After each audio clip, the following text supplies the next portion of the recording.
Shalom dan salam sejahtera bagi kita semua. Kami dari kelompok keempat pada kesempatan kali ini akan membahas materi mengenai gereja. Perkenalkan, nama saya Nicola Septrianet. Pada kesempatan ini saya akan membahas mengenai arti dan makna gereja.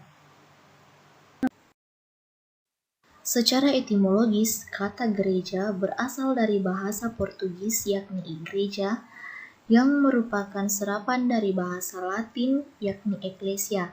Ecclesia sendiri masih merupakan serapan dari bahasa Yunani yakni ekklesia, di mana ek berarti keluar dan kaleo yang berarti memanggil.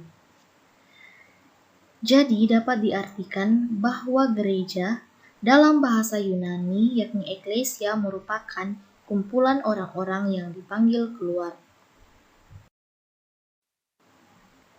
Dalam bahasa Indonesia sendiri, gereja memiliki dua arti.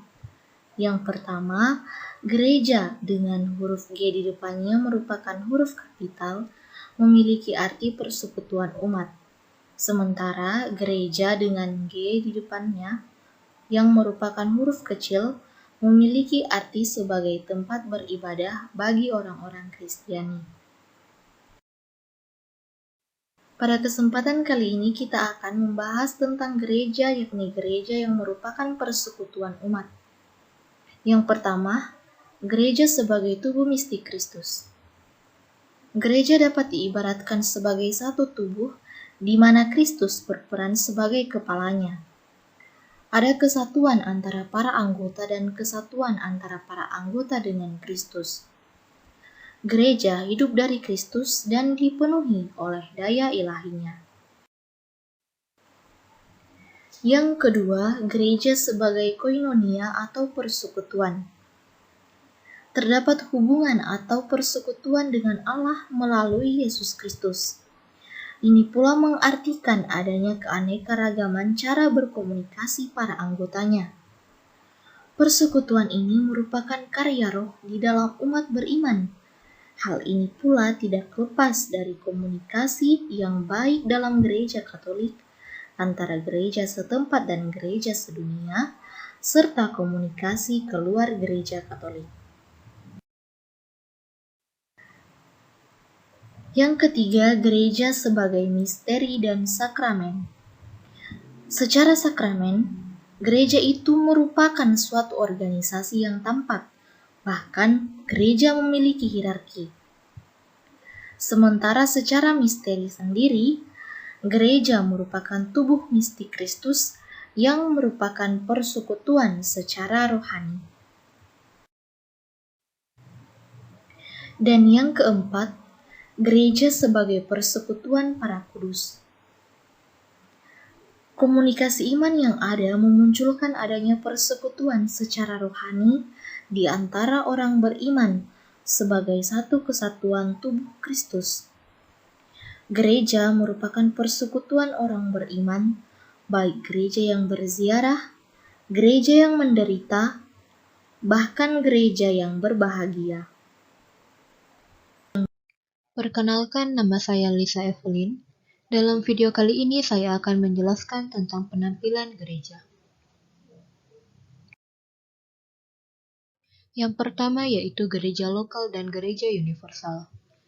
Gereja Katolik satu dan tunggal, sama di mana-mana, namun dalam bentuk yang berbeda-beda. Dalam gereja setempat, bagaimanapun bentuknya, hadir gereja Kristus, gereja semesta atau universal. Gereja universal adalah persekutuan dari gereja-gereja setempat. Yang kedua yaitu gereja Katolik dan gereja-gereja Kristen lain. Terdapat perbedaan antara Protestan dan Katolik. Dalam Katolik terdapat 7 sakramen, sedangkan dalam Protestan terdapat 2 sakramen. Musik atau lagu-lagu dalam Katolik cukup mediatif, sedangkan musik atau lagu-lagu dalam Protestan kurang mediatif. Katolik mementingkan Ekaristi, sedangkan Protestan menganggap bahwa perjamuan adalah peringatan biasa. Dalam Katolik, seni patung cukup menonjol, sedangkan dalam Protestan, patung-patung tidak diperkenankan. Dalam Katolik, hubungan dengan gereja menentukan hubungan dengan Kristus. Sedangkan dalam Protestan, hubungan dengan Kristus menentukan hubungan dengan gereja. Dalam Katolik, gereja secara hakiki bersifat hierarkis, sedangkan dalam Protestan, segala pelayanan gerejawi adalah ciptaan manusia atau tradisi. Dalam Alkitab Katolik terdapat 73 kitab, termasuk Deuterokanonika, sedangkan dalam Protestan terdapat 66 kitab, tanpa Deuterokanonika. Selanjutnya yaitu Gereja Katolik dan agama-agama lain. Gereja adalah tanda dan sarana keselamatan untuk seluruh umat manusia. Gereja senantiasa yakin bahwa Allah menghendaki semua orang diselamatkan. Keselamatan manusia tidak bergantung pada gereja. Hanya Tuhan yang dapat menyelamatkan manusia dan manusia menerima keselamatan itu melalui iman. Komunikasi iman terjadi dalam bentuk dialog. Dasar dari dialog adalah kesadaran bahwa rahmat Allah berkarya dalam setiap individu, juga dalam mereka yang tidak mengakui diri sebagai orang Kristen, yaitu semua orang yang mengakui Allah dan dalam tradisi-tradisi mereka melestarikan untuk religius dan manusiawi. Dapat didefinisikan bahwa dialog adalah tumbuh hati yang terbuka untuk sapaan Allah. Sifat-sifat atau ciri-ciri gereja. Gereja memiliki 4 sifat-sifat atau ciri-ciri, yaitu 1. Kudus, Katolik, dan Apostolik. Keempat sifat-sifat ini saling berkaitan satu sama lain.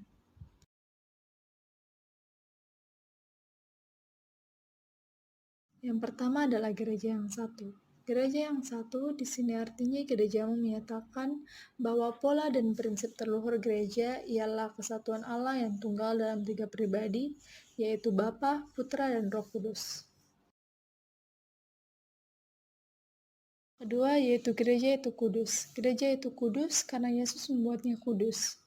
Kekudusan dari gereja bukanlah suatu sifat yang seragam, melainkan semua bagian dalam satu kesucian gereja yang berasal dari Kristus, yang mengikut sertakan gereja dalam gerakannya kepada Bapa oleh Roh Kudus.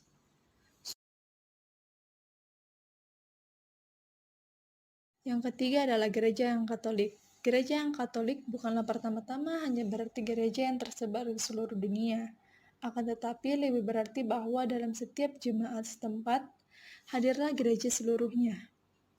Gereja selalu lengkap dalam arti jika gereja setempat bukanlah sebuah cabang dari gereja universal.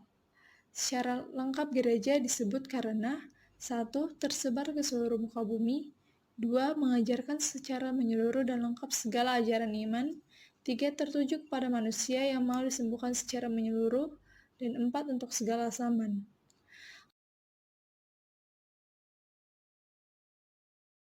Yang keempat adalah gereja yang apostolik. Gereja yang apostolik sama dengan rasuli, yang artinya berasal dari para rasul dan juga tetap berpegang teguh pada kesaksian iman mereka. Pada keyakinan gereja Protestan berkeyakinan bahwa jika hubungan itu terdapat dalam kitab suci, khususnya pada perjanjian baru yang merupakan rumusan tertulis iman itu. Sedangkan pada gereja Katolik lebih mementingkan pewartaan lisan, memusatkan perhatian pada hubungan historis, turun-temurun antara para rasul dan pengganti mereka, yaitu para uskup. Apostolik juga berarti gereja sekarang mengaku dirinya sama dengan gereja perdana, yakni gereja para rasul. Keapostolikan berarti bahwa dalam perkembangan hidupnya tergerak oleh Roh Kudus. Gereja juga senantiasa berpegang teguh pada para rasul sebagai norma imannya. Keapostolikan gereja juga berarti seluruh gereja dan setiap keanggotaannya tidak hanya bertanggung jawab pada ajaran gereja, tetapi juga atas pelayanannya. Terakhir adalah bidang-bidang pelayanan atau pastoral gereja. Yang pertama, koinonia. Koinonia yaitu pelayanan ke dalam tubuh gereja sendiri, cinta kasih, persaudaraan, dan persatuan di antara umat sendiri. Yang kedua, kerigma, yaitu katekese atau pewartaan iman, mewartakan Yesus Kristus. Yang ketiga, liturgia, yaitu liturgi atau ibadat resmi gereja, pengungkapan, pernyataan, atau perayaan iman gereja. Yang keempat, diakonia, yaitu pelayanan keluar atau ke masyarakat umum, pengabdian kepada sesama manusia umumnya.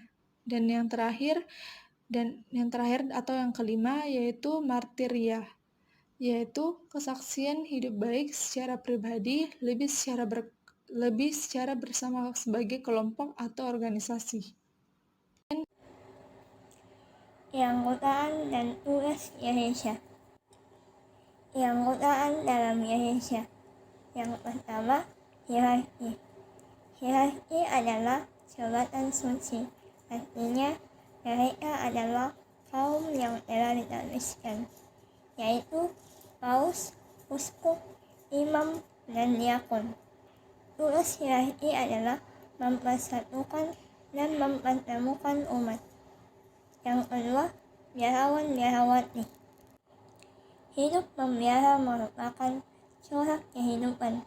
Mereka mewajibkan diri hidup menurut 3 nasihat Injil, yaitu selibat atau kepahlawanan, kemiskinan, dan ketaatan. Yang ketiga, yaitu awam. Awam adalah warga gereja yang tidak ditariskan dan bukan biarawan-biarawati. Tugas awam adalah meresapi tata dunia dengan semangat Injil. Selanjutnya, tugas gereja. Tugas gereja yang pertama yaitu pewartaan. Bentuk baru sabda itu adalah gereja. Gereja adalah sabda. Gereja seluruhnya merupakan pewartaan dan kesaksian tentang Yesus Kristus, sabda dan wahyu Allah. Pola pewartaan berupa teologi, pelajaran agama, katekis, umat homili, dan lain-lain. Yang kedua yaitu pengudusan. Tugas ini berhubungan dengan doa dan ibadah. Doa dan ibadah merupakan salah satu tugas gereja untuk menguduskan umatnya. Gereja memiliki imamat umum dan imamat jabatan. Imamat umum yaitu melaksanakan pengudusan, yaitu berdoa, menyambut sakramen, memberi kesaksian hidup, dan melaksanakan cinta kasih. Ini dilakukan oleh semua umat. Imamat jabatan yaitu membentuk dan memimpin umat, memberi pelayanan sakramen-sakramen. Ini dilakukan oleh para imam, pemimpin umat. Yang keempat adalah tugas pelayanan atau penggembalaan. Gereja dipanggil untuk melayani seluruh umat manusia. Ciri-ciri pelayanan gereja yakni religius, yakni hormat terhadap Allah pencipta yang membuat manusia sesuai dengan citranya sendiri. Yang kedua, kesetiaan pada Yesus Kristus sebagai Tuhan dan Guru. Yang keempat, mengambil bagian dalam sengsara dan penderitaan Kristus. Dan yang kelima adalah kerendahan hati. Sekian video pembahasan dari kelompok kami. Terima kasih.